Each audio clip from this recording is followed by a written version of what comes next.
I'm getting anxiety attacks because I remember I was 10 years ago, I was walking down the street, and when you connect the dots, the subconscious mind says, okay, you get it. No need to keep triggering you. You're now consciously aware of that problem. Yeah. So I don't need to keep reminding you. So Right.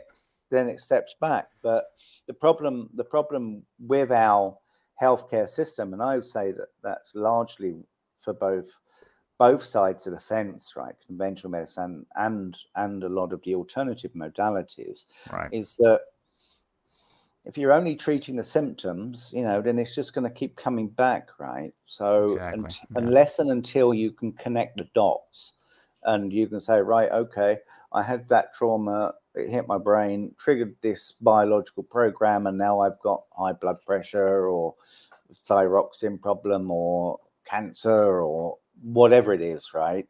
Unless you can connect the dots and address the cause of the problem, then you're stuck with it forever, right?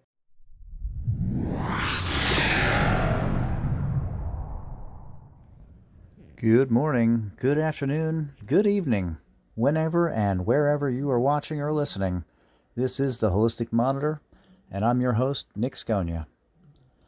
The Holistic Monitor is a wellness podcast featuring life energy research, health and wellness transformation, self-improvement and empowerment, philosophy, spirituality, and now guest interviews as well.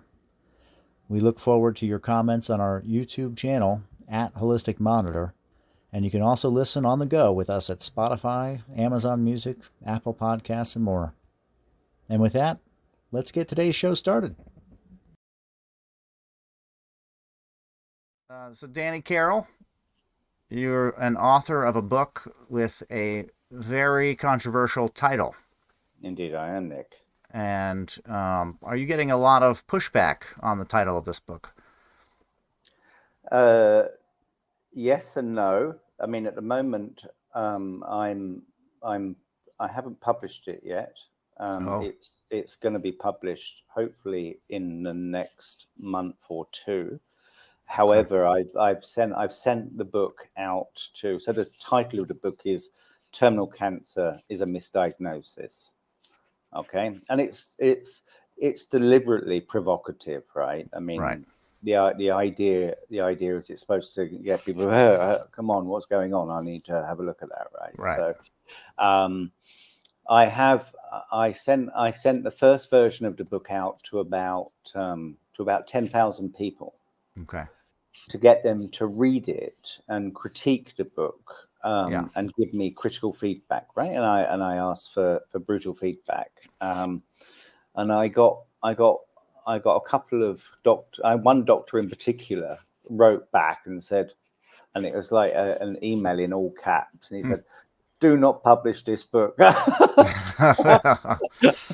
Yeah. So I thought that was quite entertaining, right? So. Oh yeah.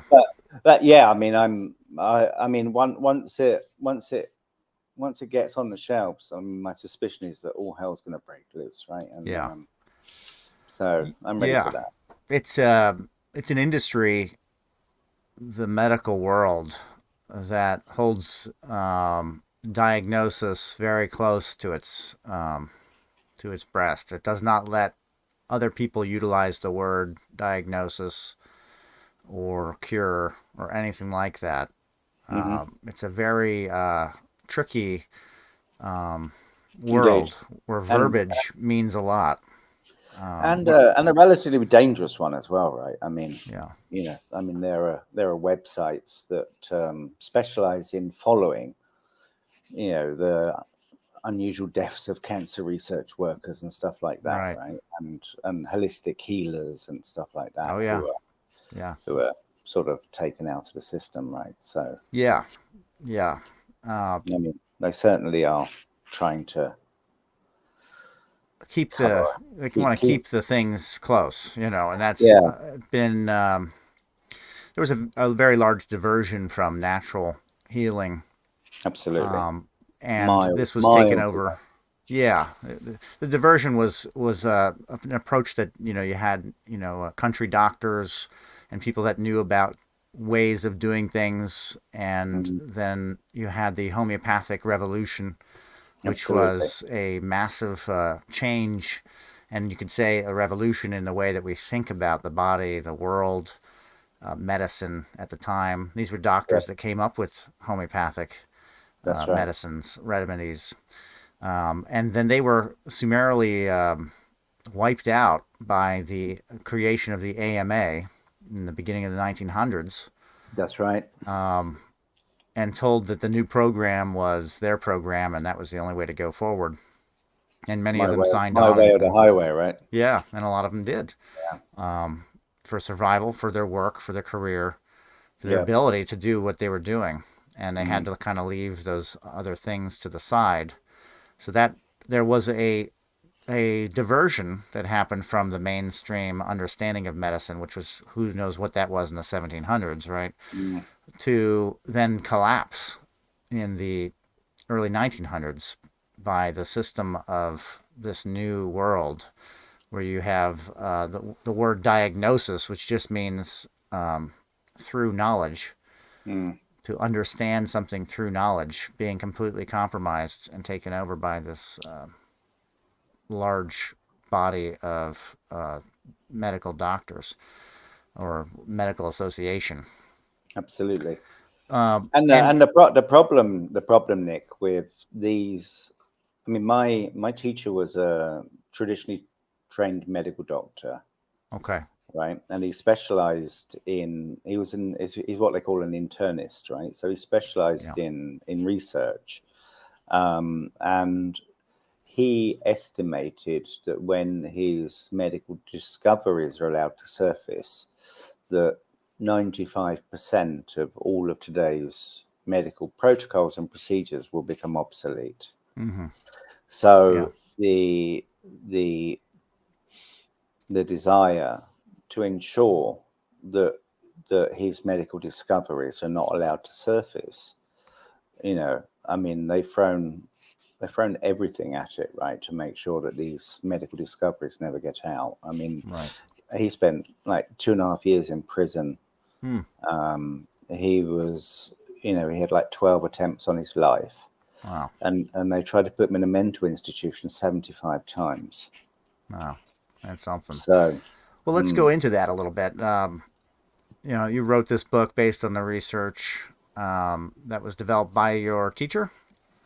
So yeah, I mean, I've been in the cancer research space now for about 18 years. Okay. Started with a friend who she was diagnosed with cancer. She didn't have the money to do the treatment. So I ran a marathon, and I raised a lot of money for her treatment from well-wishers. And, when she went into hospital, I mean, and whilst they said she had cancer, she looked fine. She looked fine to me. And then she used to message me from hospital saying, Danny, I don't know what these doctors are doing, but it feels like they're putting poison in my veins, right? And I didn't know any different at that point, right? So I encouraged her to continue with the treatments. So I encouraged her to continue with the treatments, and basically after 3 rounds of chemo, she died, right? And I was devastated. Yeah, so at that point, that was in the mid 2000s, right? So at that point, I then committed that I would go to the ends of the earth to find a better solution to this problem, right? Yeah. So I spent years. I spent 7 years studying. I mean, I studied everything. Yeah, I mean, I studied nutritional healing. I studied emotional healing with Bach flower remedies. I studied energy healing. I studied spiritual healing. I looked at all of the homeopathy and Ayurveda. I mean, I live in India, right? So you have a great selection of. Right. It's not like the West where there's only one treatment. You still have chiropractors and homeopaths and all of that thing, and Ayurveda practitioners, and so I studied all of those, right? But the fundamental issue I found with conventional medicine as well as alternative treatment protocols, is that you can have two people with exactly the same diagnosis, put them through exactly the same treatment healing protocol, and one lives and one dies, right? And it was always the case, and regardless of however much I attempted to find the reason why that was the case, I mean, there were never any answers, right? And everybody was like, oh, I mean, that happens, right? I mean, but there were no answers for why. And what I ultimately discovered and learned along the journey is that all of the treatment protocols I was studying were all effectively systems of symptomatic treatment, right? I mean, so if you're conventional medicine, you're attacking the tumor, right? If you're in bark flower remedies, you're addressing the emotional cause of the problem, or if you're in nutritional healing, you're trying to detox the body, and in homeopathy, you're trying to treat the environment and whatever. But none of these modalities could really say, right, this is the cause. Right now, I'm not a doctor, right? I'm a businessman, right? And in business, if we want to solve a problem, you have a simple concept that you have input, process, output, right? So you have to understand what comes in, what happens to it, and what comes out. And I use exactly the same thought process when it comes down to understanding disease, right? I mean, I need to know what causes it, what happens, and how do you fix it, right? I mean, I'm really basic principles, right? So all of these healing modalities, none of them could say to me, right, this is the cause. This is the specific cause of the problem, and this is what happens after the problem has started, and this is how you solve that problem, right? And so it's just basic 1, 2, 3 of problem solving, right? ABCs. Okay. So in 2012, I had a very challenging personal health crisis, right? For 6 months, I had golf ball sized knots in my entire body, right? In my calves, in my thighs, in my arms, in my back, everywhere, right? My body was riddled with these like huge knots. And I was in physio for 6 months. One second, let me switch that off. I was in physio for 6 months, and they were ironing out the knots from my muscles, right? I mean, I'm a very active marathon runner, and at this time I could barely walk, right, let alone run.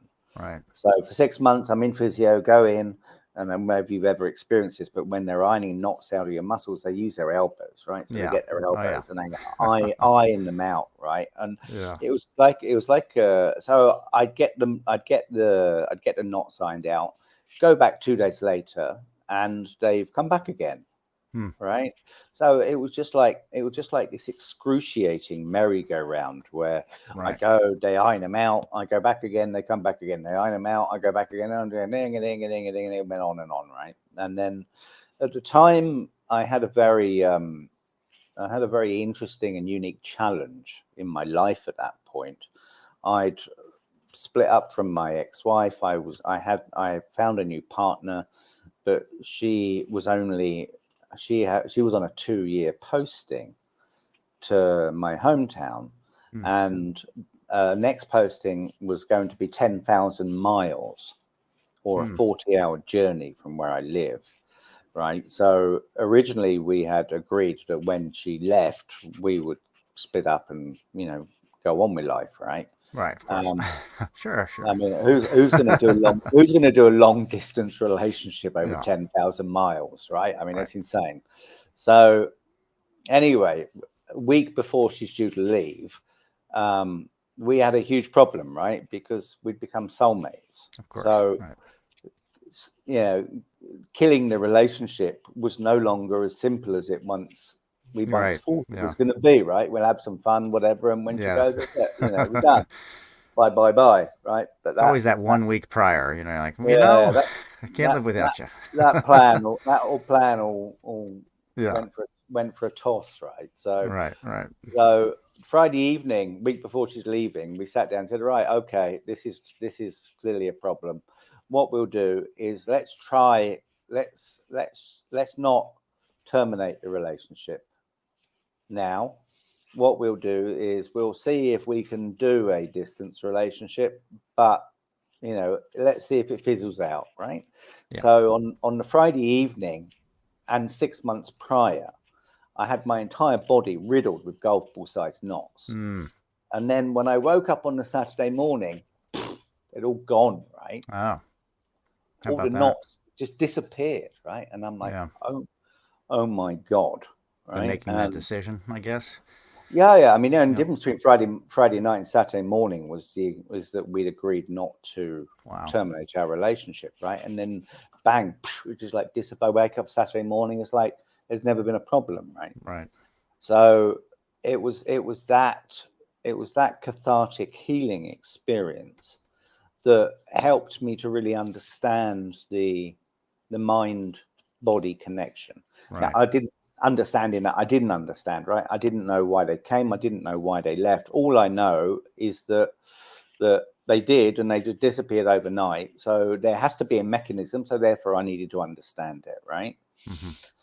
So I also had a hunch that there must, if my mind can cripple me and then gift me back my health in like the snap of my fingers, that there could be some similar type of connection between the mind and cancer. And what I was planning to do was I was planning to do a PhD, and I was looking for a university that had a medical specialization and a psychology specialization. I was planning to build a bridge between them to see if I could explore whether there was some form of mind cancer connection. Right. So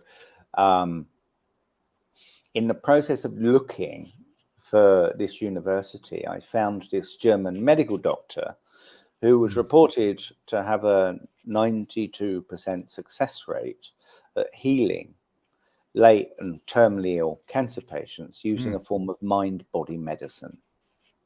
And that medical science basically is what I've studied for the last 10 years.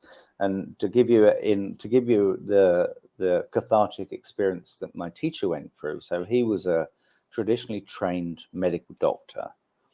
And in 1978, his 19-year-old son was shot and murdered, right? And 2 months after his son died, and his son died in his arms, right, which I can't even imagine, but anyway. Yeah. 2 months after his son died, he was diagnosed with testicular and abdominal cancer, right? So being a traditional medical doctor, he didn't know whether there was any causal link between his son dying and him effectively getting cancer on a reproductive organ, right? So according to modern medicine, that's it's all, cancer, it's a random process, whatever, and it just like falls from the sky and there's no connections to life or whatever, right? Yeah. Probably smoking or something anyway. But he didn't believe that. He believed that there couldn't be otherwise he was in his late 40s. He was otherwise a healthy guy. His son gets shot and murdered. 2 months later, he gets diagnosed with cancer on a reproductive organ and in the stomach. He's given a 1% chance of survival, and he survives it, right? He had surgery, he had his testicle removed, he had surgery on his stomach. He didn't have chemo or radiation, and he survived it, right? So at the time, he was the head of cancer research at a gynecological oncology cancer research facility at a research facility associated to Munich University in Germany, right? So he was, at the time, he was working with 200. So it's a gynecological unit, so obviously he's working with women, right? So he was working with 200 female confirmed cancer patients, and what he decided to start doing was to interview these 200 women and see whether they'd gone through a similar type of trauma, emotional trauma, to him before they got cancer. And out of 200 women, 200 had. Right? Yeah. And then what he started doing is he started putting them into different buckets, right? So you had like ovarian cancer and cervical cancer and breast cancer and whatever, right? So he just started putting them into different buckets. And what he observed was that the women in the same bucket had all suffered from the same type of trauma. Right. Right. So, for example, the women with ovarian cancer had all gone through some kind of profound loss in the same way he'd gone through a profound loss when he got testicular cancer. Right. So fast forward 39 years of cancer research and over 50,000 cancer patients, and using all of today's best modern technology for diagnosis, what he basically concluded is that the cancer in his testicle, I mean the tumor on his testicle basically was functional tissue. Yeah. Right. So that tumor on his testicle, what it basically did is increased his capacity to produce sperm and testosterone. Okay. So what he learned and concluded is that, and then he did this for all types of cancer and actually all types of disease, right? So the way it basically works is his son was shot and murdered. 2 months later, he's diagnosed with testicular cancer, which increases his capacity to produce testosterone and sperm, right? So what nature's doing, we have a crisis in our life. Nature, basically what it does is it increases, or in some cases decreases, our capacity of a certain organ in order to give us a better ability to be able to solve the problem. So what this doctor concluded, so in his case, right, his son was murdered. He got testicular cancer. If he had have got his wife pregnant, then the purpose of that biological program would have been achieved, and basically it would have switched. These programs all run in your subconscious mind, right? So it gets switched on by the trauma of losing a child, increases your capacity to be able to replace that child. You replace the child, capacity comes back down again, and the problem is solved. Yeah, right. And that's basically the way it works. So what he concluded in a nutshell is that cancer is part of our survival programming, so that when we face large hurdles in life, our capacity is increased in order to help us solve that problem. Right. And once that problem is resolved, then the capacity is taken back to its original capacity. Okay. And so let's say, for an example, radiation exposure, that will have a specific effect on a person. And the result would be likely be cancer from that exposure. How would that play out? How would that be a connection? In what way would that capacity? I would imagine it's a protective capacity. The body trying to protect itself from a foreign invader. Yeah. So radiation, what it does basically is it kills cells, right? But it doesn't create cancer. Right. Cancer can only be created by what we call emotional trauma, or what this doctor called a biological conflict shock. And that's something that catches you on the wrong foot. It's dramatic. It isolates you in your position. And I mean, that's the trigger that causes cancer, right? So the radiation example, what would happen in that situation is that the radiation kills cells, right? Yeah. But then the body will get rid of that radiation, the cells will be replenished, and assuming that there's a manageable amount of radiation, the body will heal itself, and that will be the end of the story. Right. You can only get there. So look at it this way, right? So I'm lucky. I'm sitting. I face the sea, right? So I'm overlooking the sea. Mm-hmm. If you want to sail a yacht in the harbor, right? You need a certain level of skill and capacity to be able to survive in that environment. Right. Right. Now, if you want to take that same yacht out into the high seas with 20 feet high waves, then you need a different level of skill and capacity to be able to survive in that environment. Right. Right. Okay. So what cancer is in reality is it's that survival programming that increases your capacity to be able to survive when you're in a position of crisis. Mm-hmm. Okay. And Yeah. you take. If the easiest way to understand this is to look at pack animals in nature, right? Mm-hmm. If you look at, say, like a wolf pack.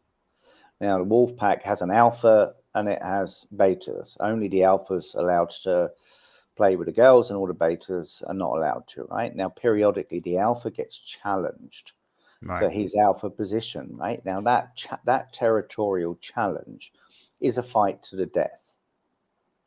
Okay, only one of those animals will walk away from that fight. Right now, what happens when you have a territorial challenge? If you don't win a fight to the death, right, you're dead. Yeah. Okay, makes sense, right? So what nature does is when we have a challenge to our territory, and our territory in today's world can be our house, our car, our job, our customers. It's anything that's important to us. Yeah. Right. But in terms of our biological wiring, because in our biological development, historically, that's always been a fight to the death. What happens when we have a challenge to our territory is that the bronchi, the tubes to the lungs, widen, so you can get more oxygen in the lungs. Yeah. Right. The coronary arteries will ulcerate and widen, so you can get more blood flow to the heart, so the heart can pump more oxygenated blood around your body, so you get more oxygen in your muscles and you have more strength to win the fight to the death, right? So that's the way nature responds. Now, what happens is your arteries and your bronchial tubes, they go from being like straws to being like hose pipes. Right. Okay, to get that oxygen in, so you get more oxygen, so you can win that fight to death, so you can survive that fight. Right now, assuming that you've won that fight, you can't have tubes like a hose pipe, right? They've got to be reverted back to being like straws again. And the way nature does that is the liver produces cholesterol, and cholesterol is deposited inside the arteries, and then they're repaired and they're taken back to a smaller size again. Yeah. And that's how nature works, right? But we've weaponized all of those processes, right? So if you go to the doctor and you've got cholesterol in your arteries, they say, "Oh, you've been eating too much rubbish," right? And what do you mean, too much fried food and all of that sort of stuff, right? It's not correct, right? It's just nature increasing and decreasing our capacity in order to help us survive. Nature wants us to survive. Yeah. And that's basically what cancer is. It's just a survival program of nature increasing and decreasing your capacity in order to help you to overcome a serious problem in life. Right. And so if you are unaware of the situation, not connecting the dots of a psychic emotional type of effect in your life, mental emotional trauma, and then you have this reaction of your body trying to change the way that it's approaching the world or the Correct. situation at large to try and compensate for that trauma.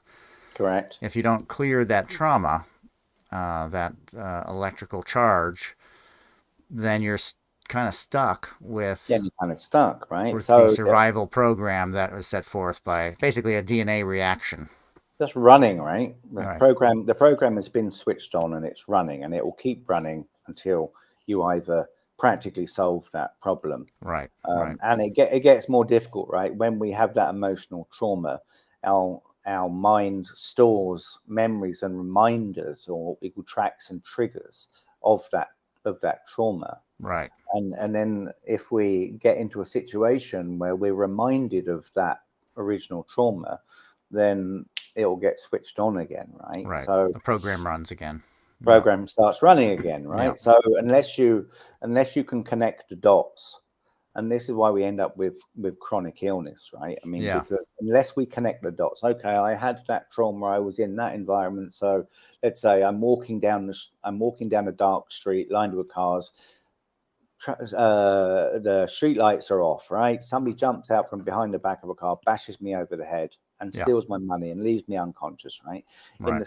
In the split second I get bashed over the head, my subconscious mind is going to take a snapshot Right. of that environment. So if ever in future I'm walking down a dark street lined with cars where the street lights are off, etc., then my subconscious mind is going to say to me, danger, danger, danger, and it's going to put me into fight or flight, right? So Right.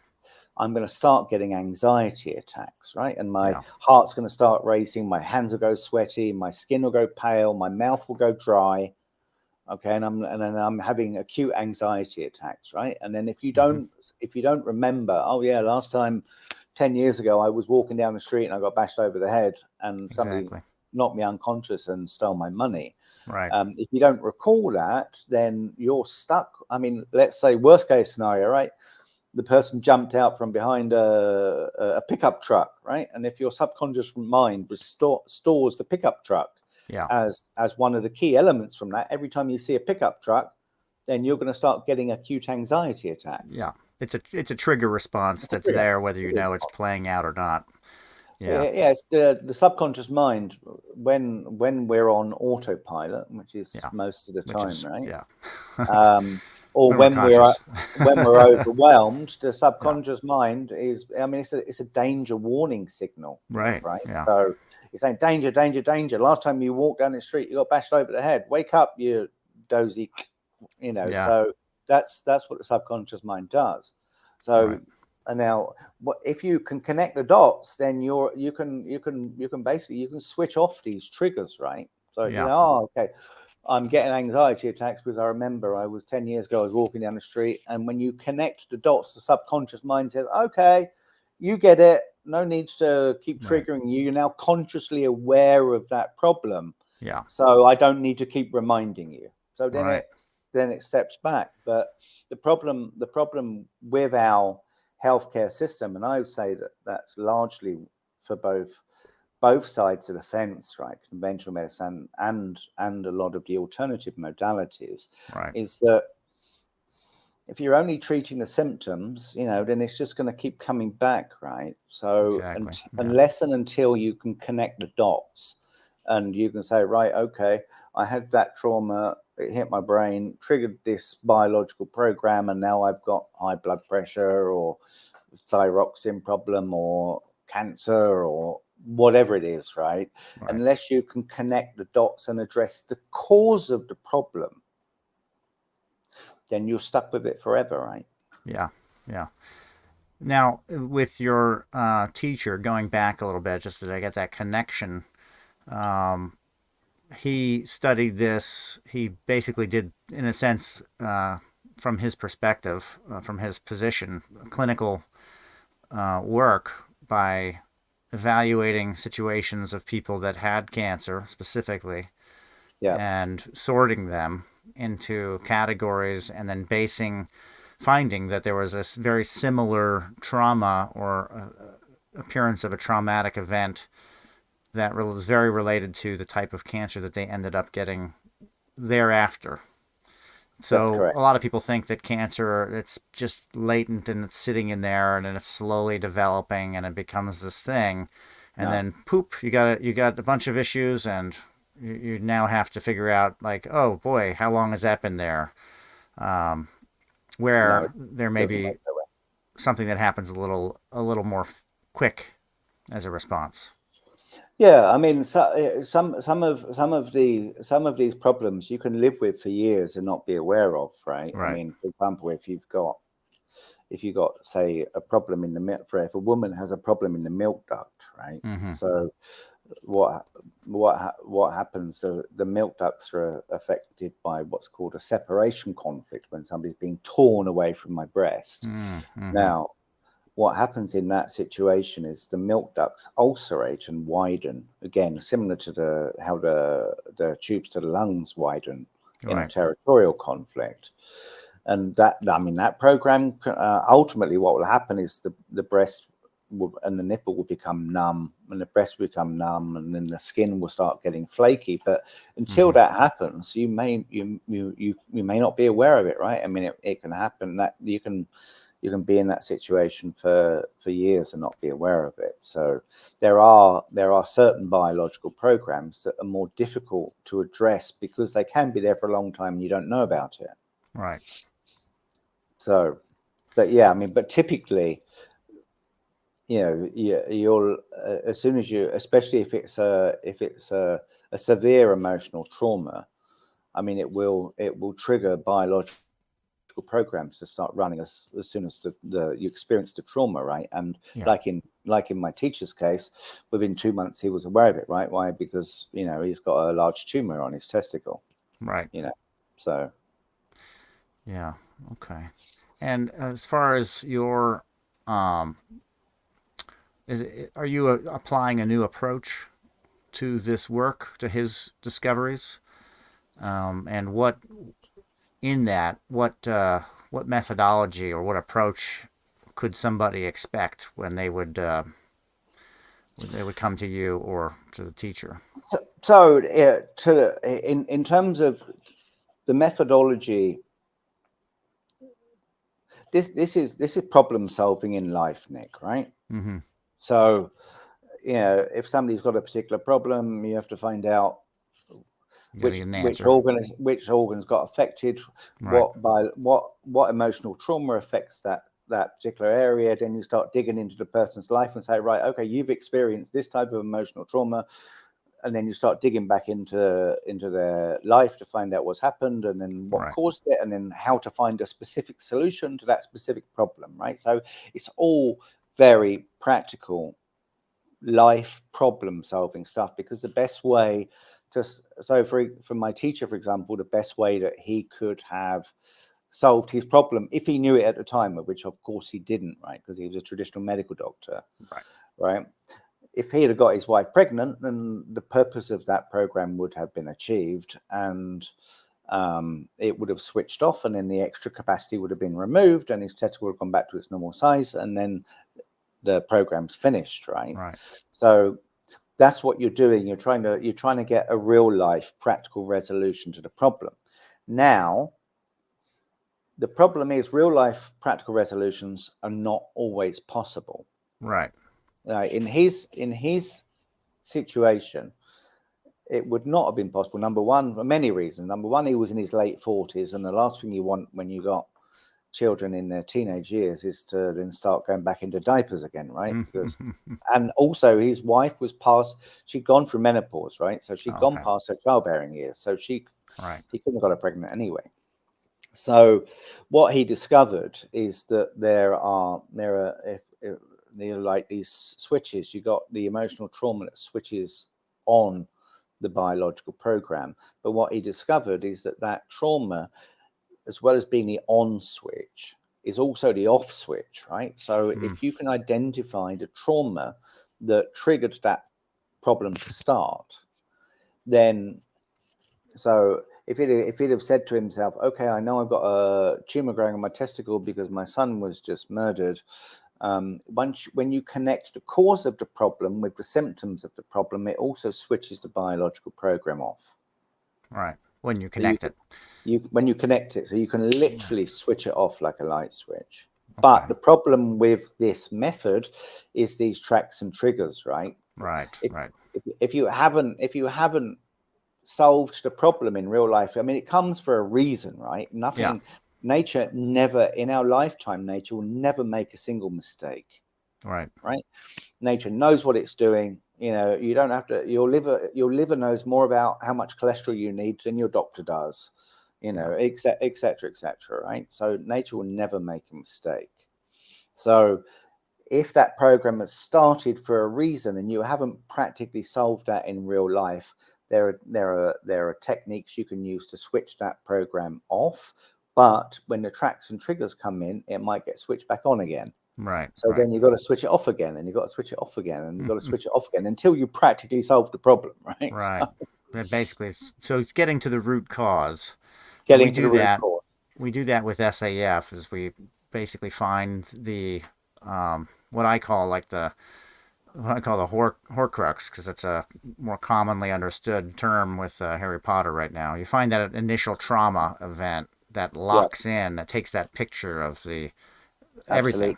You know, it's the recordation of everything in the surroundings, a vortex of the colors, the sounds, all these different perceptions swirled into one spot. Correct. Congealing into a emotional, electrical response. So what we would do is we would go back and we would find that traumatic event and work around it and look to get like an aha, look to get a release, a connection from why is this event at Z happening, and we would try to find the A at the beginning of traumatic event, and the process would be to take away the charge, take away the electrical charge. So is that very similar to what you're talking about? Exactly the same. Okay. Because once you get rid of that charge, it doesn't have the electricity to affect forward events. I mean, these problems are stored in our subconscious mind, right? Right. So what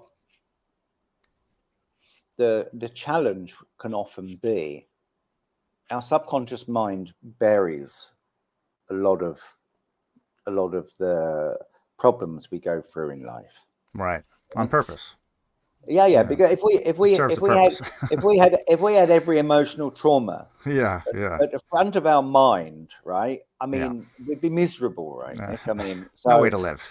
So what happens is the subconscious mind buries it. So if you take somebody's brain scan and you find out, okay, this is where the trauma's happened, and this is the organ affected, and you say to somebody, right, you've had this type of trauma, very often they'll say to you, no, I haven't.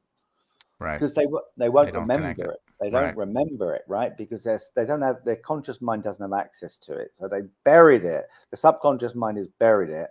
So you have to spend a bit of time scratching around in a subconscious mind. But what happens is when you release that memory from your subconscious mind, then basically it triggers a cathartic healing process, which is extraordinary. Right.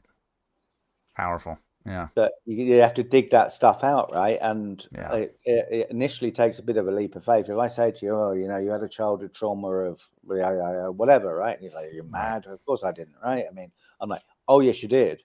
But it's buried in your subconscious mind, and you've got to let it come out, right? Right.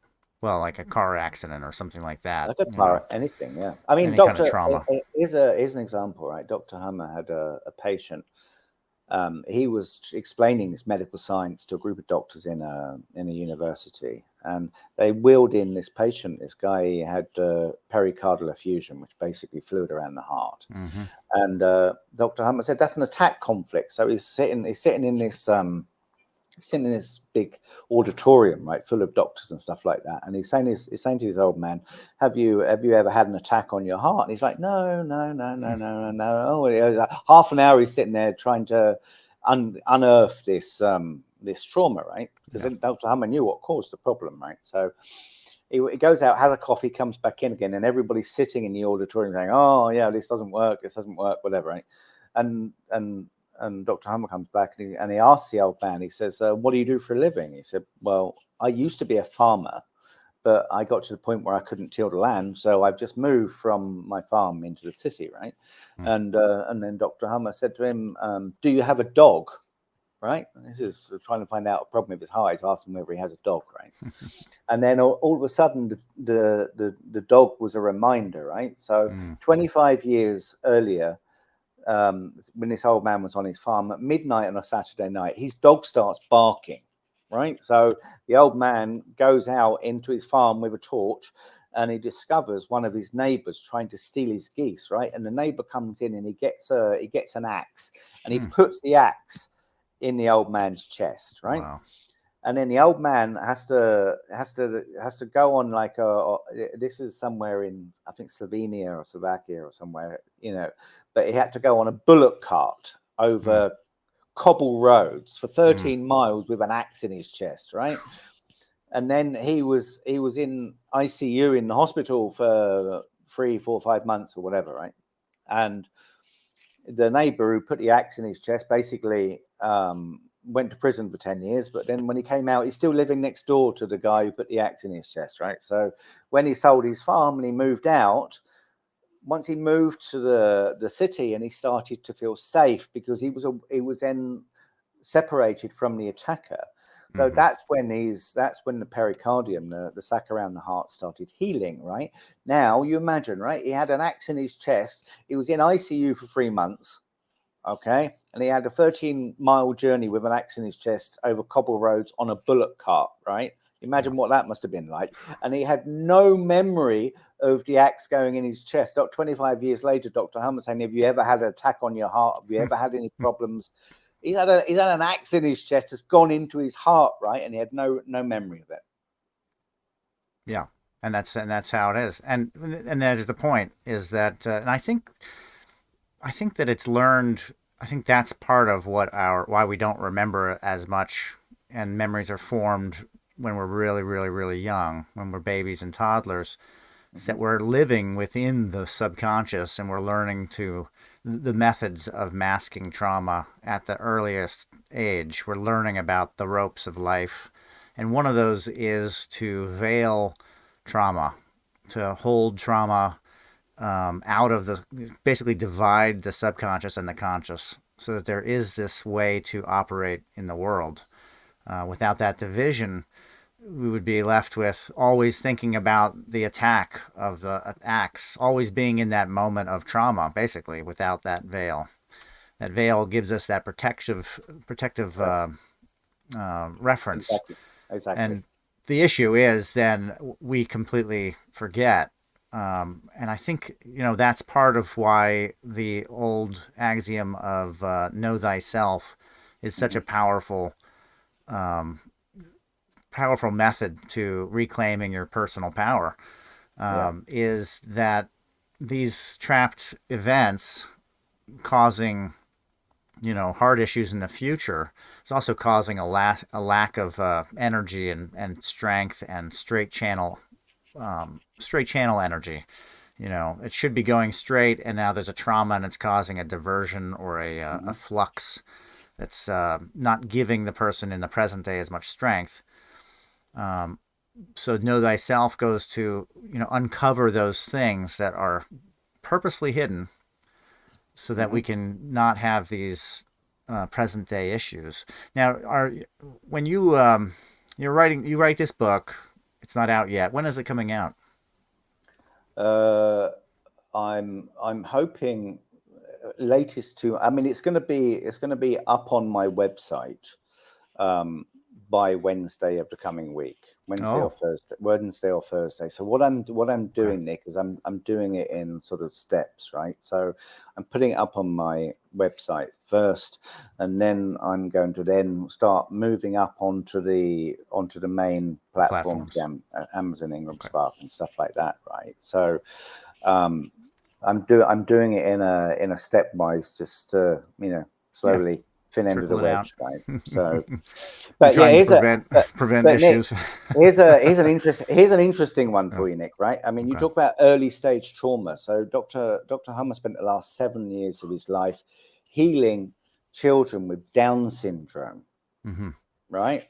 Fully healing children with Down syndrome. And so all of his, or the centerpiece of his medical research is basically based on brain CT scans, right? So when your entire life history is printed on your brain, but you can only see it through a brain CT scan, right?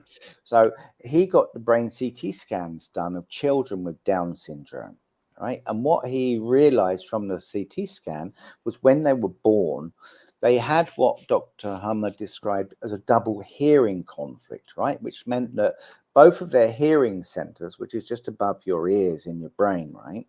Both of their hearing centers were shut down at birth, right? Now, when you have a double hearing conflict that shuts down these brain centers, what it does is it retards the development process, right? So these are hearing centers. So then he starts investigating loud noises. So he starts speaking to the mothers, right? What loud noises were you exposed to in the first trimester of your pregnancy? Right? And then he interviewed thousands of women, right? Mothers of children with Down syndrome, right? So he starts interviewing these mothers, and he found all sorts of strange loud noise. I mean, drums at a spiritual retreat, ba-dum, ba-dum, ba-dum, ba-dum, ba-dum, right? The sound of a chainsaw, right? What he discovered is that the sound of a chainsaw basically puts the fetus in utero into fight or flight, right?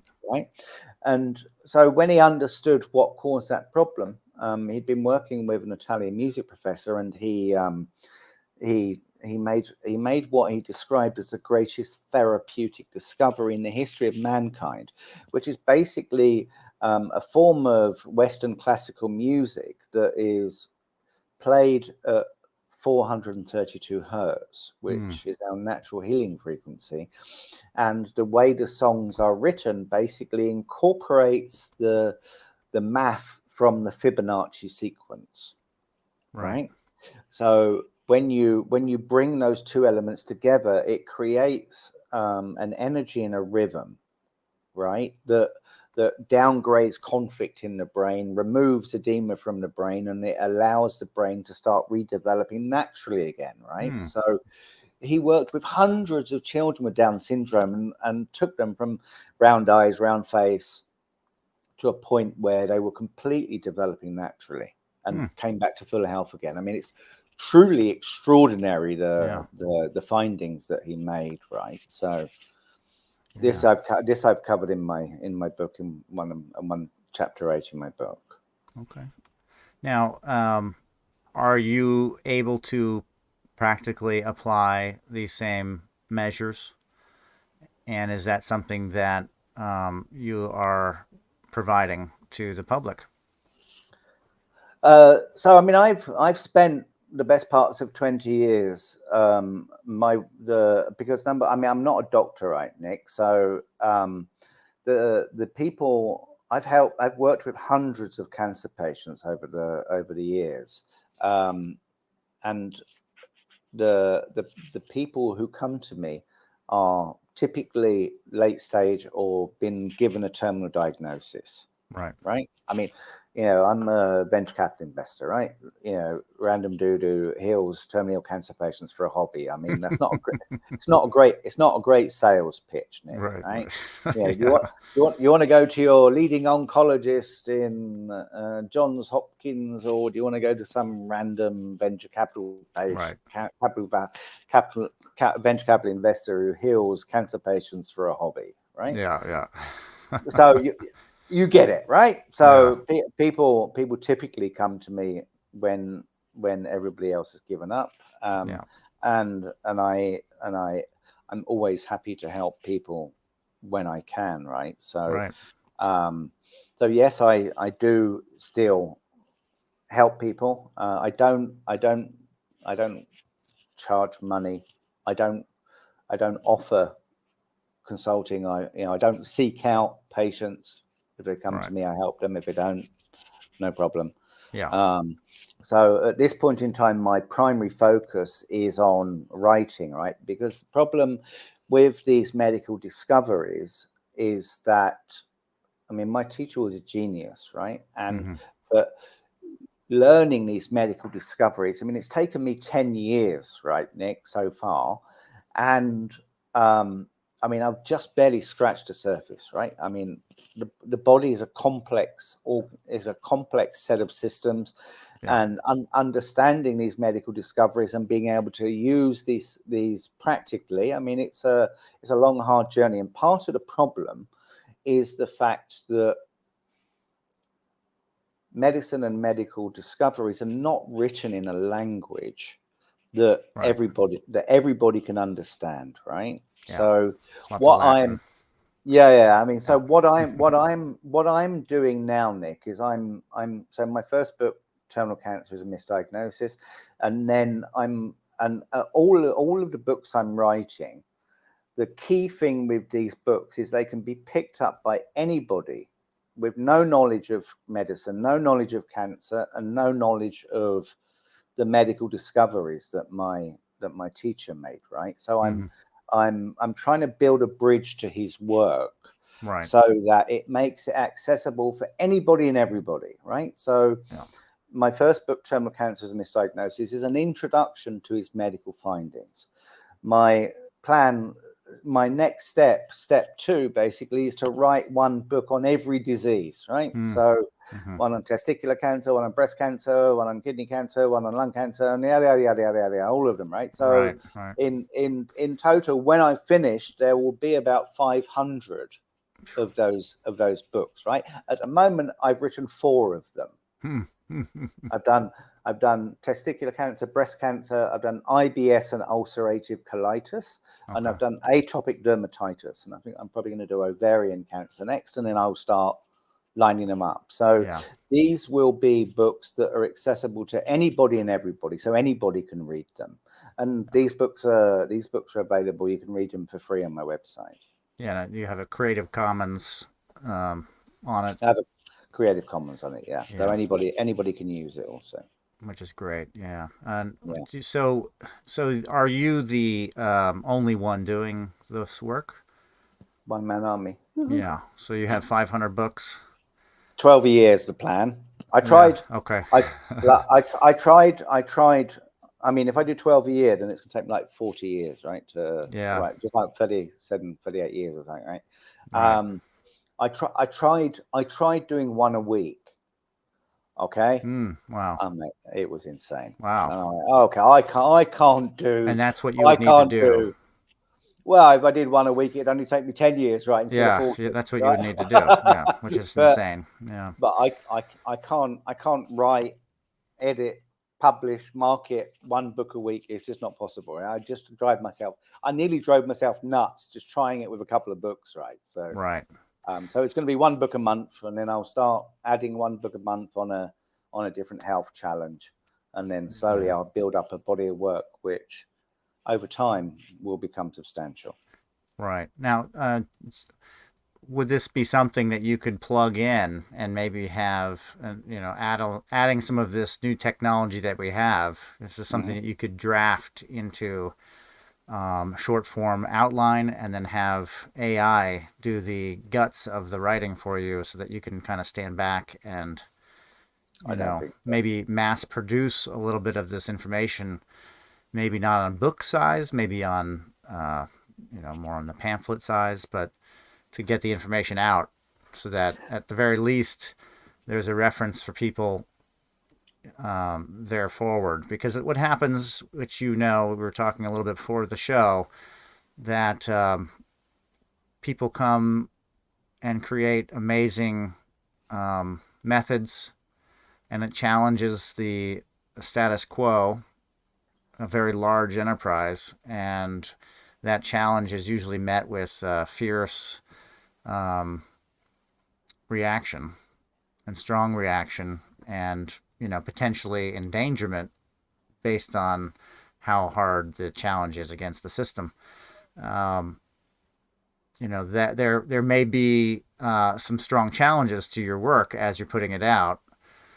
Streamlining the process of putting it out may help alleviate. So look, it's all out, it's done.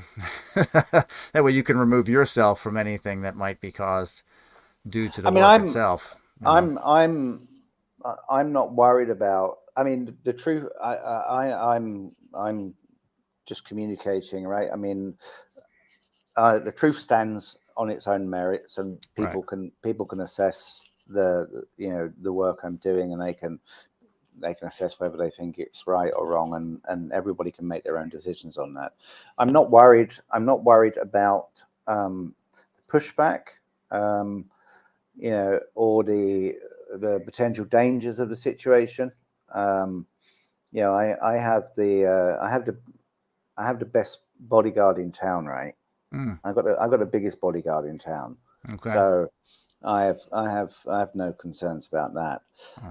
In terms of reference, if you sign up to my website, you'd get a free 400-page PDF book that summarizes every type of cancer, what type of emotional trauma causes it, and how to fix it. Right. Okay. So the reference body of work is already there, and Perfect.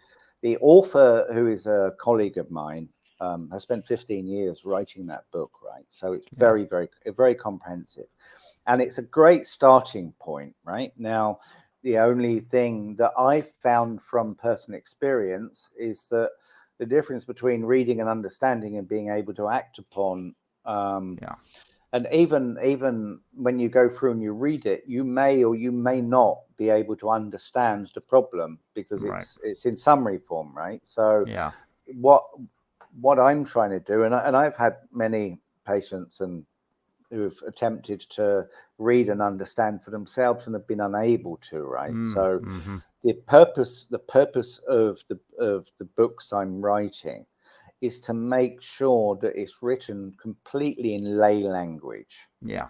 Right. So it's fully accessible. Anybody, no knowledge of medicine, no knowledge of cancer disease, no knowledge of new medical discoveries. You can sit down and read, understand, and absorb.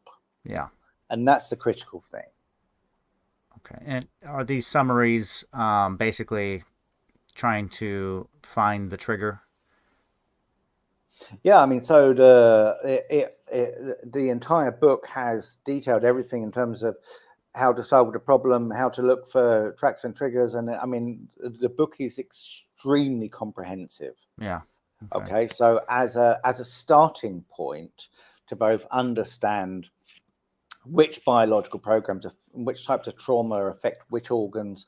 And so I've got a problem with my gallbladder. So what affects the gallbladder? I can just put gallbladder in as a search term, go in, look at it, and I'll get a basic idea. Now, I may, when I first start, right, I may or may not be able to solve the problem, but at least I can start piecing the pieces together, right? Okay, my gallbladder was affected by territorial anger. What have I been angry about in my territory? And I can solve those problems, right? So it's a great starting point. But what I find is that, and from my experience, is that unless you're prepared to spend 10 years down the rabbit hole studying this sort of day and night, as I have, it's not intuitive. It's not, you can't pick it up and say, oh yeah, I get it. Now I can fix that problem, right? So what I'm trying to do is the books I'm writing, they're small books, right? I mean, here's one here, for example, right? So that's the paperback. This is on IBS, and this is like the hardback, right? So they're thin little books. I mean, all you have to do is this has to solve one problem, right? So this has to solve an IBS problem, right? So none of the books are thick. There'll be 60, 80, 90, 100 pages max, and you pick it up. I've got one problem, and what this does is it gives you a procedure, a step by step. Okay, this is what causes a problem, and this is how you solve it. And if you got this at this stage, and you go like this. If you got this at this stage, you go like this. And it just gives you a simple step by step in lay terms how you have to solve the problem. Right. Excellent. Yeah, that's great. Well, that's very helpful. So the long form, the 500 books, is the process of kind of laying it out.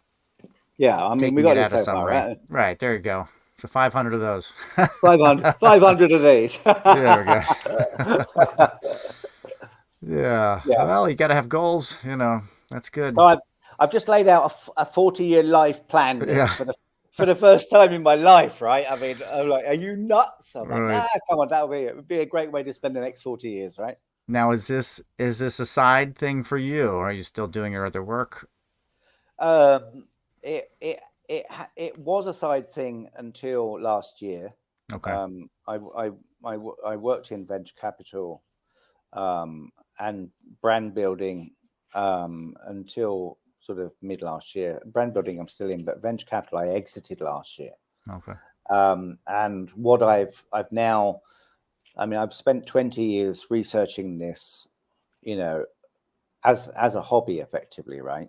Right. So what I've now done is I've now exited venture capital.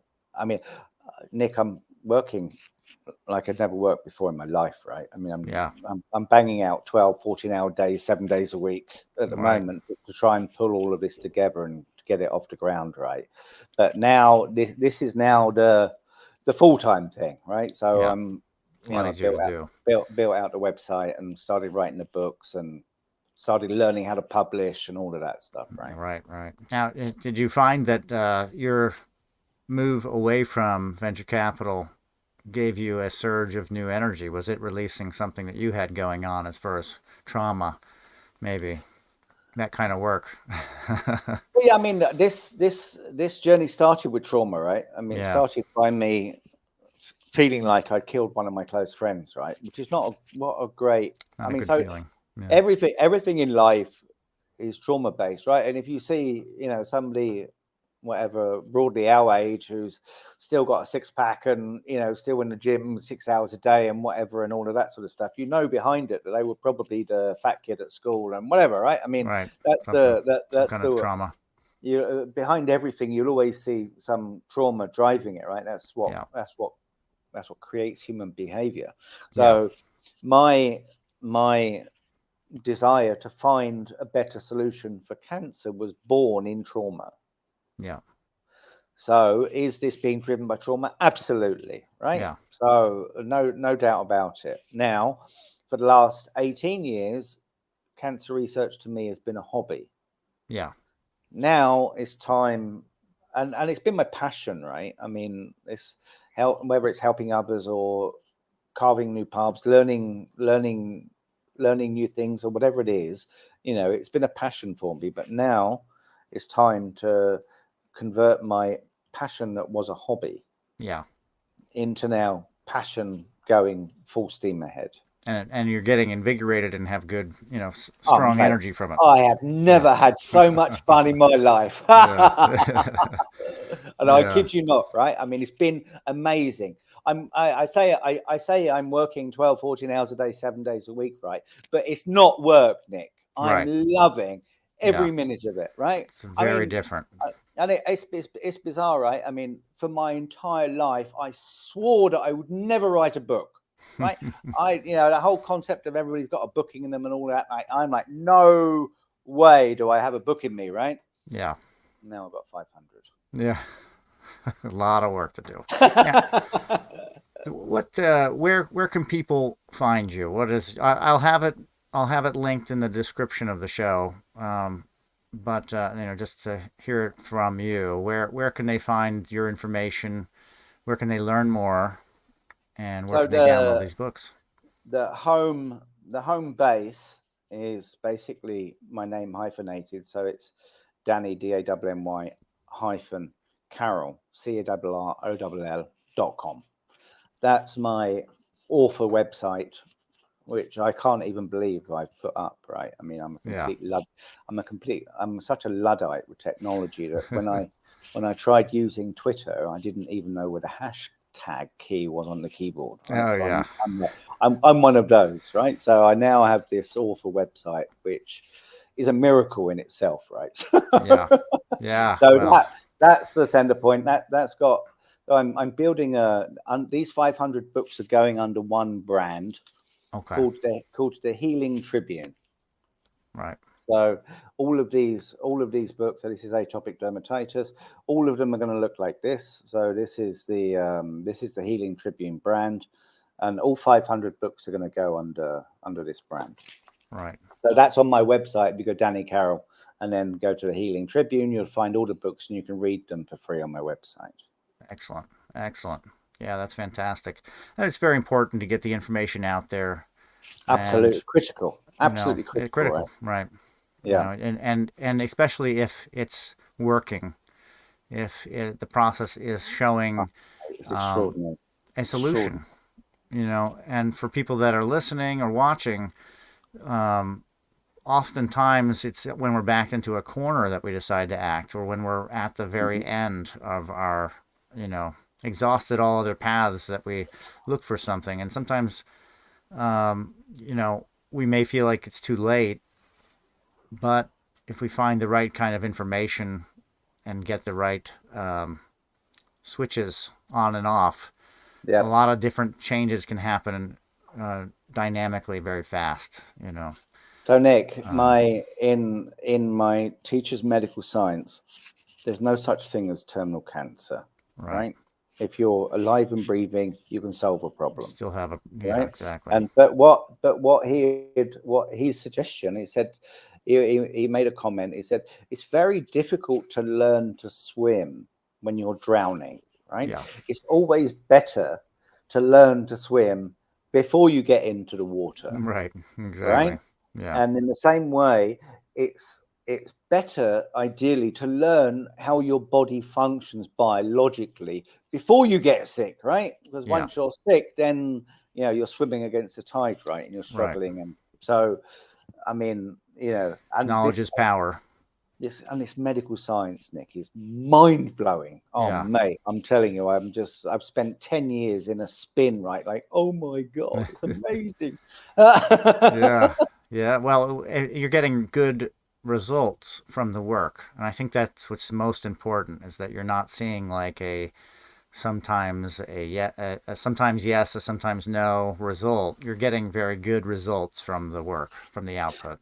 Yeah, I mean, the key thing for everybody to understand. People ask me, how many people have you healed from cancer? And my simple answer to that is one person, right? Me. Right? Because you can only heal yourself. It's not possible to heal anybody else. It's their job. I can guide you on the path you need to go through to heal, but at the end of the day, you're doing the heavy lifting, right? I can't heal you. You can only heal yourself. So if you find a me, or I got a resource page on my website where I've tried to put as much in as I can. You can find practitioners all around the world just from the resource page on my website, right? Right. So I strongly recommend people to find a practitioner from my website. Find somebody to help them, guide them through. There'll be somebody in pretty much every town in the world, right? So find that person, get them to handhold you through the process. But you have to do all the work, right? I mean, you can only heal yourself. Right. That's right. And the practitioners that you have on there, are they people that have been trained in this work specifically? I mean, training is I mean, there are now programs and the equivalent of university level programs that you can sign up to. Again, all of those details are on my website, right? Okay. But there's no official certified course, because there's no certifying body, right? And our partners on the other side of the fence are not going to certify this. Yeah. Not officially, right? Not officially. So trained, yes. I mean, am I trained? Yeah. I mean, yeah. I took the official training that was available, right? And I've been training myself, learning through my own sickness, etc., for the last 10 years, and I've been blessed with a lot of it, right? So I've had a lot of practice. So yeah, training, but it's all on the job training, right? I mean, you have to learn yourself. Yeah, I mean, for the most part, the teaching is there, but the rest of the learning is all self-reflection and understanding how your body functions, and learning to, if you can't heal yourself, then you can't heal others, right? I mean, right. Yeah, you got to start from you got to start. You got to start with yourself. Yeah. Know thyself. Yeah, it always goes back to that. Absolutely. Well, that's fantastic information, and thank you. It was an absolute pleasure. I read the title and I thought, oh boy, Oh boy, here we go. Another nutter. what is it? What is this all about? And I peeked into it and I realized what kind of references it was looking at, and that's what really drew me to it, because of the strong similarity to the SAF method. Is basically the same idea of Right. looking back for a hidden cause to modern Absolutely. current upfront issues, Hmm. and it's building that awareness in other people so that everybody can heal, so that we can all live a more fulfilling life. I mean, imagine the world transformed where everybody's more aware of themselves. You Amen to know? that. Yeah. But Yeah. Nick, yeah, if you open the summary, right, the document. I mean, you can, what this doctor has basically done is given you a sniper's rifle, Yeah. right, to specifically identify the type of emotional trauma or conflict you've gone through that will cause that specific problem, whether it's like, how is the liver parenchyma different to the bile ducts in the liver, and they're completely Right. different problems, right? So you've got a sniper's rifle to understand exactly what caused your problem. And it is, Nick, it is mind-blowing. Yeah. I'm going to dig in. I'm definitely going to dig in on it. Mind-blowing. Oh, Yeah. mate, it blows me away. Yeah, it really does. It's extraordinary. Yeah. It's really amazing how connected the different realms of the body, this holistic idea, Yep, how connected it really is, and how something absolutely. like an axe in the chest, when somebody says, "Have you had any heart trauma?" and you just can't remember the fact that you had an No, axe in your chest. Yeah. I had an accident. Oh, But it's that's funny. I oh, forgot I had an accident in my chest and I was in ICU for 3 months. I mean, come on. but it's like that for everything. It really is. I mean, Yeah, it is. Yeah. in the SAF work, we do very similar things where we look back and we try to find the source of trauma, and it's like um, accidentally Oh, falling down the stairs, stuff that you just, oh, I forgot all about it. But it really, you have to, it's your life, and you're the only one that's going to be able to dig in and find these responses. That's, I think, the hardest part for people, is to realize, like, this is it's my job. I've got to do the work, and it's not necessarily easy.